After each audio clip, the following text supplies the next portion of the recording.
जय हिंद दोस्तों। एग्ज़ाम की पॉइंट में एक बार फिर से आपका स्वागत है। दोस्तों, उत्तराखंड जीके की जो ये टेस्ट श्रृंखला चल रही है इसका आज 21वां पार्ट है और इसके अंतर्गत हम उत्तराखंड सामान्य ज्ञान के मोस्ट इंपॉर्टेंट जितने भी क्वेश्चन बन सकते हैं उन क्वेश्चनों को कवर कर रहे हैं। तो दोस्तों, ये आपके आने वाले एग्जाम चाहे पटवारी, पुलिस, लेखपाल या जितने भी समूह के आने वाले एग्जाम हैं उन एग्जामों के लिए जो ये श्रृंखला है ये बहुत ज़्यादा हेल्पफुल होने वाली है।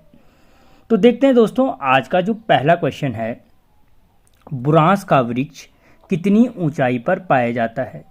तो दोस्तों, जो बुरांस का वृक्ष है मोस्टली कितने पे पाया जाता है, 1500 से 4000 मीटर की ऊंचाई पर पाया जाता है। ठीक है। और पहली चीज़ है क्या है, राज्य वृक्ष है। अगर उत्तराखंड का जो राज्य वृक्ष है वो क्या है, बुरांस है। ठीक है। कितने पे पाया जाता है, 1500 से 4000 मीटर की ऊंचाई पर पाया जाता है। और उत्तराखंड के अलावा ये क्या है, जो बुरांस है नेपाल का राष्ट्रीय पुष्प है। किस देश का राष्ट्रीय पुष्प है, तो नेपाल का राष्ट्रीय पुष्प है। ठीक है, याद रखना, उत्तराखंड का वृक्ष राज्य वृक्ष है और नेपाल का राष्ट्रीय पुष्प है। और इस बुरांस को अगर कभी पूछा जाए किस वन अधिनियम के द्वारा संरक्षित किया गया था, तो 1974 के वन अधिनियम के द्वारा क्या किया गया था, संरक्षित किया गया था। अगला क्वेश्चन दोस्तों, सारे इसके संबंध में पॉइंट इसलिए बता रहा हूं कि जिससे आपको सारे कवर होते रहें। अगला क्वेश्चन, यमुनोत्री के समीप स्थित दर्रा है। दोस्तों, जो यमुनोत्री के समीप स्थित दर्रा है कौन सा दर्रा है, तो दोस्तों कौन सा है, बालीपास दर्रा है। ठीक है, बालीपास दर्रा क्या है, यमुनोत्री के समीप स्थित दर्रा है। ठीक है। और ये जितने भी दर्रे हैं दोस्तों सारे के सारे उत्तरकाशी जनपद के हैं, चाहे वो बालीपास हो, ओडेनकल दर्रा हो, बराशु दर्रा हो, कालिंदी दर्रा हो। ठीक है। और दोस्तों याद रखना, इनमें से जो ओडेनकल दर्रा है अगर कभी पूछा जाए कि उत्तरकाशी से भिलंग घाटी के लिए मार्ग किस दर्रे से जाता है, कहाँ से बोला मैंने, उत्तरकाशी से भिलंग घाटी के लिए मार्ग, तो दोस्तों वो ओडेनकल दर्रे से होकर जाता है। ठीक है। अगला क्वेश्चन, 80 साला बंदोबस्त किस कुमाऊं कमिश्नर से संबंधित है। तो दोस्तों, जो 80 साला बंदोबस्त किया था वो किस कुमाऊं कमिश्नर से संबंधित है, द्वितीय कुमाऊं कमिश्नर ट्रेल से संबंधित है। और दोस्तों, उत्तराखंड के संपूर्ण नोट श्रृंखला के अंतर्गत अभी कुछ दिन पहले मैंने ही इस पूरे एक जितने भी कुमाऊं कमिश्नर हुए हैं उनको उनके कार्य को बताया है और संपूर्ण नोट श्रृंखला के अंतर्गत उसका वीडियो आपको मिल जाएगा। तो जो 80 साला बंदोबस्त है वो ट्रेल से संबंधित है। और अगर कभी पूछा जाए कि 80 साला बंदोबस्त कब किया गया था, तो 1823 में किया था। किसने किया था, द्वितीय कमिश्नर ट्रेल ने किया था। और 5 साला बंदोबस्त की शुरुआत भी किसने की थी, इसी ट्रेल ने क्या की थी, 5 साला बंदोबस्त की शुरुआत भी की थी। ठीक है। अगला क्वेश्चन, देवप्रयाग से हरिद्वार तक गंगा की लंबाई है। दोस्तों, जो देवप्रयाग से कहाँ तक, हरिद्वार तक गंगा की लंबाई कितनी है, 96 मीटर है। ठीक है। और जबकि जो गंगा निकलती है, जो गंगा को है गौमुख से जब निकलती है तो वहाँ से जो लंबाई है उत्तराखंड में कुल कितनी है, 205 किलोमीटर है। कुल कितनी है, 205 किलोमीटर। और देवप्रयाग से हरिद्वार अभी बताया मैंने कितनी है, 96 किलोमीटर है। ठीक है। और भारत में जो इसकी कुल लंबाई है कितनी है, 55 किलोमीटर। ठीक है, याद रखना, गौमुख से उत्तराखंड में, देवप्रयाग से हरिद्वार में, और भारत में कुल गंगा की लंबाई। ठीक है। अगला क्वेश्चन, उत्तराखंड में बेलीडोना कई हो गए। दोस्तों, बेलीडोना की खेती सर्वप्रथम कब शुरू की गई थी। तो दोस्तों, उत्तराखंड के अंतर्गत सर्वप्रथम जिस औषधीय पौधे की खेती शुरू की गई थी वो था कौन सा, बेलीडोना। और जो उत्तराखंड में बेलीडोना की खेती शुरू की गई थी वो की गई थी 1903 में शुरू की गई थी। और अगर कभी क्वेश्चन पूछा जाए कि उत्तराखंड में बेलीडोना की खेती किसने शुरू की थी, तो दोस्तों याद रखना, गिल के द्वारा क्या की गई थी, इस बेलीडोना की खेती शुरू की गई थी। ठीक है। अगला क्वेश्चन, पराक्रमी राजा का डरपोक पुत्र किस परमार शासक को कहा जाता है। दोस्तों, पराक्रमी राजा का डरपोक पुत्र किस परमार शासक को कहा जाता है, तो दोस्तों सिंपल सा आंसर है, मेदिनी शाह को क्या कहा जाता है, पराक्रमी राजा का डरपोक पुत्र कहा जाता है। और जो मेदिनी शाह था वो किसका बेटा था, दोस्तों पृथ्वीपति शाह का बेटा था। कौन, मेदिनी शाह। और पराक्रमी राजा का डरपोक पुत्र क्यों कहा जाता है, क्योंकि औरंगजेब ने जब इनको पृथ्वीपति शाह को धमकी देता है तो ये क्या करता है, सुलेमान सिकोह को क्या कर देता है, वापस औरंगजेब को सौंप देता है, जिससे क्रोधित होकर पृथ्वीपाल शाह क्या करते हैं, मेदिनी शाह को अपने राज्य से निकाल देते हैं और फतेहपुर शाह का राज्याभिषेक कर देते हैं। ठीक है, इसीलिए पराक्रमी राजा का डरपोक पुत्र कहा कहलाता है कौन, मेदिनी शाह। ठीक है, और मेदिनी शाह की तुलना की जाती है किसके साथ, औरंगजेब के साथ। अगर कभी क्वेश्चन पूछा जाए कि किस परमार शासक की तुलना औरंगजेब से की जाती है, तो दोस्तों वो परमार शासक भी कौन सा है, मेदिनी शाह है। ठीक है, अगला क्वेश्चन, सुदर्शन शाह को कलाविदों का शिरोमणि किसने कहा था? तो दोस्तों जो सुदर्शन शाह को कलाविदों का शिरोमणि कहा था वो किसने कहा था, मूरक्रॉफ्ट ने कहा था। किसने कहा था, मूरक्रॉफ्ट ने। और अगर कभी पूछा जाए कि मूरक्रॉफ्ट ने टिहरी की यात्रा कब की थी, तो दोस्तों 1820 में क्या की थी, जो मूरक्रॉफ्ट था, मूरक्रॉफ्ट ने टिहरी की यात्रा की थी। किसके कार्यकाल में की थी, सुदर्शन शाह के कार्यकाल में की थी। ठीक है, यह क्वेश्चन बनता है कि मूरक्रॉफ्ट ने कलाविदों का शिरोमणि किसको कहा था, तो दोस्तों सुदर्शन शाह को कहा था। ठीक है, ये क्वेश्चन अलग अलग तरीके से पूछा जा सकता है। अगला क्वेश्चन, राज्य की प्रथम महिला अर्जुन पुरस्कार प्राप्त करता है। दोस्तों राज्य की जो प्रथम अर्जुन पुरस्कार प्राप्त करता महिला हैं वो कौन सी हैं, तो हर्षवंती बिष्ट क्या है, राज्य की प्रथम अर्जुन पुरस्कार प्राप्त करता महिला हैं। और दोस्तों जो हंसा मनराल हैं वो प्रथम द्रोणाचार्य पुरस्कार प्राप्त करता महिला है। द्रोणाचार्य पुरस्कार प्राप्त करता महिला प्रथम कौन है, हंसा मनराल जी हैं। ठीक है, और अगर पूछा जाए कि राज्य की प्रथम महिला लेखिका कौन है, तो दोस्तों विद्यापति डोभाल जो हैं राज्य की प्रथम महिला लेखिका हैं। ठीक है, हंसा मनराल प्रथम द्रोणाचार्य पुरस्कार प्राप्त करता, हर्षवंती बिष्ट अर्जुन पुरस्कार प्राप्त करता और प्रथम महिला विद्यापति डोभाल हैं। अगला क्वेश्चन, घटोत्कच मंदिर किस जनपद में स्थित है? तो दोस्तों जो घटोत्कच का मंदिर है कहाँ पे है, चंपावत जनपद में स्थित है। और जो चंपावत की स्थापना की गई थी 15 सितंबर 1997 को की गई थी। और चंपावत की स्थापना जो थी सिंपल तरीके से किसने की थी, सोमचंद ने की थी। किसने की थी, सोमचंद ने चंपावत की स्थापना की थी। अगला क्वेश्चन, ब्राह्मणों से कुशई कर किस राजवंश में लिया जाता था?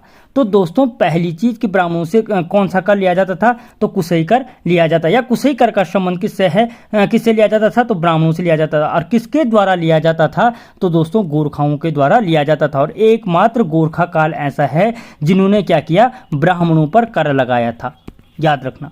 ठीक है, जिन्होंने क्या किया था, ब्राह्मणों पर कर लगाया था। अगला क्वेश्चन, लक्ष्मीचंद ने किस परमार शासक पर लगातार 7 बार आक्रमण किया था? दोस्तों चंद्रवंश के टाइम पे जब हमने पढ़ा था तो लक्ष्मीचंद के आक्रमण को बताया गया था, जहां पे लोखली बिराली की बात की गई थी। तो लगातार 7 बार इस लक्ष्मीचंद ने जिस पर आक्रमण किया वो परमार शासक कौन था, तो मानसा था। कौन सा था, मानसा। मानसा कौन सा कौन से नंबर का परमार शासक था, 44वें नंबर का। ठीक है, या पूछा जाए जीतू बगड़वाल किस परमार शासक के दरबार में रहता था, तो मानसा के दरबार में रहता था। कौन, जीतू बगड़वाल। ठीक है, और जो मानसा था किसका बेटा था, बलभद्र शाह का बेटा था। किसका बेटा था, बलभद्र शाह का। और इसी मानसा पर लक्ष्मीचंद ने क्या किए थे, 7 बार आक्रमण किए थे। अगला क्वेश्चन, गढ़वाल का चंदन किसे कहा जाता है? तो दोस्तों याद रखना, जो गढ़वाल का चंदन कहा जाता है वो कहा जाता है किसको, हेमंती नंदन बहुगुणा जी को क्या कहा जाता है, गढ़वाल का चंदन कहा जाता है। ठीक है, और अगर कभी पूछा जाए पर्वत पुत्र के नाम से किसका उपनाम है, या पर्वत पुत्र के नाम से किसको जाना जाता है, तो दोस्तों वो भी हेमंती नंदन बहुगुणा जी का अन्य किस नाम से, पर्वत पुत्र बोलो या गढ़वाल का चंदन नामों से जाना जाता है। और जो इनकी आत्मकथा है इंडियन नाइज होम। ठीक है, अगर कभी पूछा जाए कि इंडियन नाइज होम किसकी आत्मकथा है, तो हेमंती नंदन बहुगुणा जी की आत्मकथा है। ठीक है, और जो इनको अन्य उपाधि नटवर लाल की उपाधि से भी दी गई थी, और जो इनको नटवर लाल की उपाधि दी थी वो चंद्रभानु गुप्त ने दी थी। किसने, चंद्रभानु गुप्त ने इनको क्या दी थी, नटवर लाल की उपाधि दी थी। अगला क्वेश्चन, रजवार किस राजवंश के नरेशों की उपाधि थी? दोस्तों जो रजवार थी वो किसकी थी, कोत्यूरी नरेशों की उपाधि थी। और कोत्यूरी वंश का जो संस्थापक था कौन था, बसंत देव कोत्यूरी वंश का संस्थापक था। ठीक है। और जो इनके अभिलेख प्राप्त हुए हैं किस भाषा में प्राप्त हुए हैं, तो संस्कृत भाषा में इनके अभिलेख प्राप्त हुए हैं। किस भाषा में? संस्कृत भाषा में इनके अभिलेख प्राप्त हुए हैं। और अगर पूछा जाए कि किस लिपि में इनके अभिलेख प्राप्त हुए हैं, तो कुटिला लिपि में क्या हुए हैं, इनके अभिलेख प्राप्त हुए हैं। संस्कृत भाषा में और कुटिला लिपि में क्या हुए हैं, इनके अभिलेख प्राप्त हुए हैं। अगला क्वेश्चन, जागेश्वर धाम किस नदी के तट पर स्थित है? तो दोस्तों जो जागेश्वर धाम है क्या है, जटागंगा के तट पर स्थित है। किस नदी के तट पर है? जटागंगा के तट पर स्थित है। और जो जागेश्वर धाम है कितने मंदिरों का समूह है, तो 124 मंदिरों का समूह है। कितना? 124 मंदिरों का समूह है जागेश्वर धाम। कहाँ पे है? अल्मोड़ा जनपद में स्थित है। किस जनपद में स्थित है? अल्मोड़ा जनपद में। ठीक है। किस शैली में बना है अगर पूछा जाए, तो जागेश्वर धाम केदारनाथ शैली में बना है। किस शैली में? केदारनाथ शैली में। और किसने बनाया था, तो कोत्यूरी शासक शालिवाहन ने बनाया था। किसने बनाया था? कोत्यूरी शासक शालिवाहन ने इस जागेश्वर धाम का निर्माण कराया था। ठीक है। लगभग जागेश्वर धाम से संबंधित सारे पॉइंट कवर हो गए। अगला क्वेश्चन, प्रथम हिमालय दिवस कब मनाया गया? दोस्तों जो प्रथम हिमालय दिवस था वो मनाया गया था 2018 में। और पहली चीज़ है कि हिमालय दिवस कब मनाया जाता है, तो दोस्तों 9 सितंबर को क्या मनाया जाता है, हिमालय दिवस मनाया जाता है। और प्रथम हिमालय दिवस जो मनाया गया था 2018 में मनाया गया था। कब मनाया गया था? 2018 में मनाया गया था। ठीक है। अगला क्वेश्चन,